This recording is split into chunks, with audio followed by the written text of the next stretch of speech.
जामनगर नाम के गांव में एक बुरा आदमी रहता था। वो अपने घर के आगे ही एक ठेले पर फायर मंचूरियन खादी रोस्ट बनाकर बेचता था।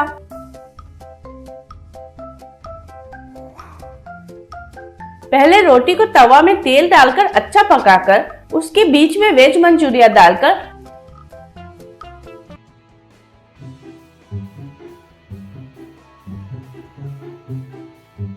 रोल्स बनाता था।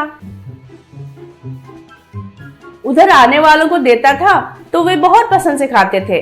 उसका तिवारी नाम का एक बेटा था। तिवारी अच्छा आदमी था मगर थोड़ा मंद बुद्धि था, लोक ज्ञान नहीं था, पिताजी को मदद करता था।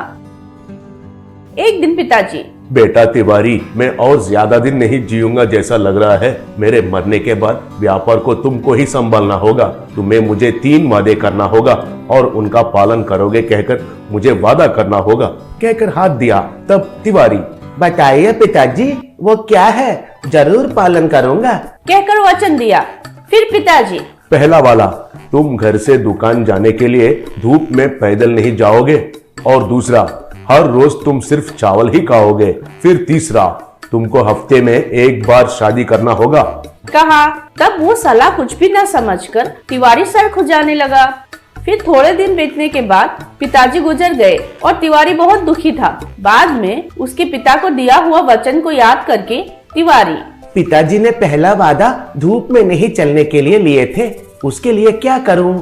हाँ, साया में चलना होगा। अरे वाह, पिताजी को मेरे ऊपर कितना प्रेम है। जितना भी कच्चा होने से भी कोई बात नहीं है, एक चंदवा लगाता हूँ सोचकर घर और ठेले के बीच में एक चांदवा लगाया। उस चांदवा के नीचे से हर रोज जाकर आने लगा।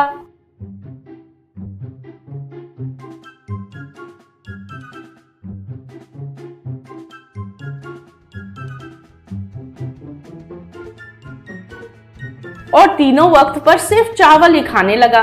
थोड़े दिन के बाद वो खा खा कर बहुत थक गया। अगर कोई उसे खाने पर बुलाता था तो वो नहीं आऊंगा कहने लगा। एक दिन शादी का दलाल आकर, बेटा, अब तुम्हारे लिए रिश्ता लाना मुझसे नहीं होगा। हफ्ते में 1 बार शादी करूंगा कहा तो कौन आएगा जी लड़की देने के लिए? मगर आपका किस्मत अच्छा है, सिर्फ एक लड़की ने ही इस शादी के लिए माना है, वो कहने के लिए ही आया हूँ कहा। तब तिवारी खुशी से, सच में? कौन है वो लड़की? कहा। फिर रिश्ते देखते समय पर उस लड़की को तिवारी बहुत पसंद आया। उसका नाम था संध्या। फिर तिवारी ने उसको शरत के बारे में लड़की को याद दिलाया तो वो लड़की, वो सब जानकर आपसे शादी करने के लिए मानी हूँ, आप कुछ भी मत सोचिए, बोली। तब तिवारी बहुत खुश हो गया। उनका शादी धूमधाम से हुआ। उस दिन से वो दोनों बहुत खुशी से रहने लगे। होटल्स, सिनेमा, घूमने जाना, ऐसे 6 दिन गुजर गए। फिर 7वां दिन की शाम को तिवारी दुखी से घर आया। तब संध्या पास आकर कॉफी देकर चली गई। फिर तिवारी दुखी होकर, कल से पिताजी को दिया हुआ वचन के अनुसार संध्या को वापस भेजना होगा कहकर सोचने लगा। उस रोज उसको नींद नहीं आकर बेचारा बिस्तर पर गहरे सोच में पड़ गया था। फिर अगले दिन तिवारी, संध्या, मुझे माफ कर दो, दिया हुआ वचन के हिसाब से 1 हफ्ता हो गया है, तुम तैयार हो जाओ, मैं तुम्हें तुम्हारा घर छोड़कर आता हूँ कहा। तब संध्या, मैं कहीं पर भी नहीं आऊंगी। तुम्हारे पिताजी बहुत बुद्धिमान व्यापारी थे, बेटे पर बहुत प्यार था, वैसे आदमी तुमको ऐसे सलाह क्यों देंगे? उन्होंने दिया हुआ सलाह को आपने गलत समझा, बोली। तब तिवारी को कुछ भी समझ में नहीं आया और देखते रह गया। तब संध्या, हाँ, पहले शरत में तुम धूप में नहीं जा सकते। इसका मतलब ये है कि तुम सूरज आने से ही पहले जाकर व्यापार करके सूरज डूबने तक व्यापार करके वापस आने के लिए। मगर ऐसा नहीं कहा है कि चांदवा लगाकर उसमें चलने के लिए। और दूसरा शर्त ये है कि सिर्फ चावल ही खाना है। इसका मतलब ये है कि बेकार में बाहर जाकर बेकार का खाना खाकर पैसा और सेहत को नुकसान नहीं करने के लिए कहा है, मगर खाना खाने के लिए ना जाने को नहीं कहा है, बोली। तब तिवारी आश्चर्य होकर, उनके बातों में इतना अर्थ है क्या? सच में? मगर ये तीसरा शर्त क्यों ऐसे रखे हैं? कहा। तब संध्या, उसका मतलब ये नहीं है कि हर हफ्ते एक लड़की को शादी करना। बल्कि ये है कि जो बीवी लाते हो उसको बहुत प्यार से देखने के लिए, उसके साथ मिलजुल कर अंत तक प्रेम से जीने के लिए कहा है, बोली तब तिवारी। हाँ सच है संध्या, मुझे अभी समझ में आया। तुम चले जाओगी सोचकर कितना दुखी हो गया है, तुम्हें पता है? तुम जैसी समझदार बीवी मिलना मेरा भाग्य है। कहकर पास में लिया। उस दिन से दोनों मिलकर बंडी में फायर मंचूरियन का आदि रोज बनाकर उसे बेचकर खुशी से जीने लगे।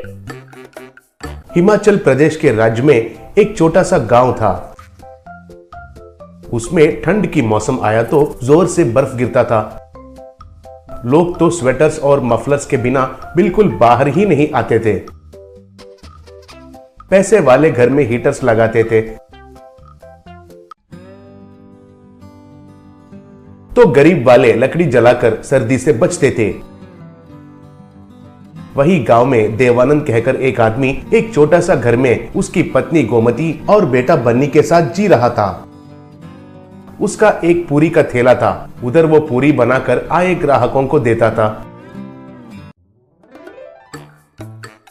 गोमती घरों में काम करती थी। बन्नी तो स्कूल में पढ़ाई करने लगा। वही गांव में स्वीटी और तमन्ना कहकर दो धनवान के बेटियां थे। उनके पास पैसे बहुत है कहकर बहुत अहंकार भी था। कीमती कार्स में घूमते हुए, पब्स में पार्टी करते हुए, शराब पीकर नशे में डांस करते थे। शराब के नशे में ही कार्स को बहुत तेजी से चलाते थे। पिज्जा शॉप्स में पिज्जा खाना उनको बहुत पसंद था। एक बार अचानक से देवानंद का देहांत हो गया। गोमती और बन्नी बहुत दुखी होने लगे। तब गोमती, बेटा मेरा कमाई घर के खर्चे के लिए और तुम्हारे पढ़ाई के लिए काफी नहीं होंगे, इसलिए पिताजी का पूरी का व्यापार मैं चलाने के लिए सोच रही हूँ, बोली। तब बन्नी, ये तो बहुत अच्छा विचार है माँ। मैं भी जब स्कूल नहीं रहता है तब तुम्हारी मदद करूँगा माँ, कहा। ऐसे वे दोनों मिलकर पूरी का थैले पर पूरी बनाते हुए बेचने लगे। ठंड का मौसम आया। ऐसे उधर ठंड का मौसम खत्म होने तक कोई भी व्यापारी उनके थैले नहीं लगाते थे, लेकिन गोमती वालों का हालत अलग था। गोमती, बेटा देखा है ना, बर्फ की वजह से एक गाड़ी भी दिखाई नहीं दे रहा है। तुम घर के पास रहो, हमें इस मौसम में भी थैले को चलाना पड़ेगा। कल से मैं अकेले ही संभालती हूँ, ठीक है ना, बोली। ऐसे वो बेचारी उस ठंडा बर्फ में बिना स्वेटर पहने पूरी बनाकर कांपने लगी।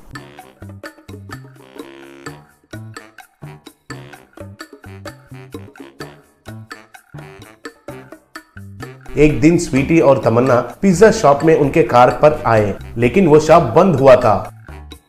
तब स्वीटी, ओह क्रैप, अब क्या करेंगे? बहुत भूख लग रही है यार, घर में खाना हमें जमता नहीं है कहकर तुम्हें पता है ना, बोली। तब तमन्ना को गोमती का पूरी का थैला दिखाई दिया।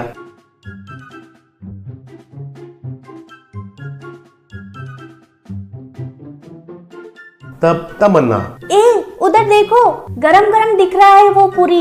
चलो पेट का पूजा करते हैं, सड़क पर खाना खाकर बहुत दिन हुए हैं यार, बोली। ऐसे दोनों आकर गोमती के थैले के पास रखा हुआ टेबल्स पर बैठकर पूरी ऑर्डर किए थे। उनके ऊपर बर्फ गिरे बिना एक रंगीन छतरी भी था, लेकिन गोमती के ऊपर बर्फ गिरने से भी वो कांपते हुए पूरी बनाकर उनको दिया।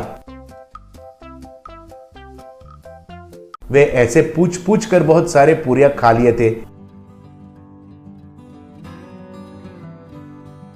बाद में तमन्ना मोबाइल लेकर, कितना पैसे हुए हैं, नंबर बोलो, गूगल पे करती हूँ, नहीं तो क्यूआर कोड दिखाओ, स्कैन करती हूँ, बोली। तब गोमती, वो सब मुझे पता नहीं है जी, बोली। तब स्वीटी, फिर तो क्रेडिट कार्ड लेती हो क्या, पूछी। तब गोमती, उसके बारे में मुझे पता नहीं है जी, मैं तो केवल पैसा लेती हूँ, बोली। तब स्वीटी, व्हाट नॉनसेंस, जीपे नहीं है, क्रेडिट कार्ड स्वाइप नहीं है, क्यों मजाक लग रहा है क्या? पैसे लोगी, पैसे? कौन से जमाने में अटक गई हो तुम? हमारे पास तो पैसे नहीं है, अब कैसे? पूछी। तब गोमती, कोई बात नहीं है मैडम, बाद में दीजिए, कल इस तरफ आएंगे ना तब दीजिए, पूरा 100 रुपए हुए हैं, बोली। तब तमन्ना, क्यों रे, तुम्हारे खाली 100 रुपए के लिए हमें कार में आकर नीचे उतरकर तुम्हें पैसे देना है? हम कौन है पता है तुम्हें? कहकर दोनों गुस्सा होकर उधर का टेबल्स को फेंक कर ठेले को भी धक्का देकर उधर से चले गए। उससे गोमती बहुत दुखी हुई। एक दिन बहुत पीकर तमन्ना और स्वीटी कार में जाते जाते एक पेड़ को टकराकर बेहोश होकर गिर गए। वही रास्ते पर जा रही गोमती उनको देखी। वो नजदीक जाकर देखी तो दोनों बेहोश गिरकर दिखाई दिए। गोमती को क्या करना है कुछ समझ में नहीं आया।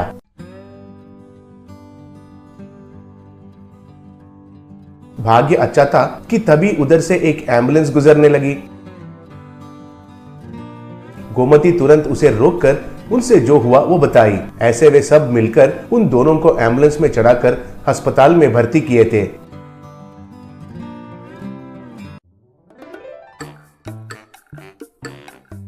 डॉक्टर उनको सही समय पर इलाज करने के वजह से दोनों की जान बच गया।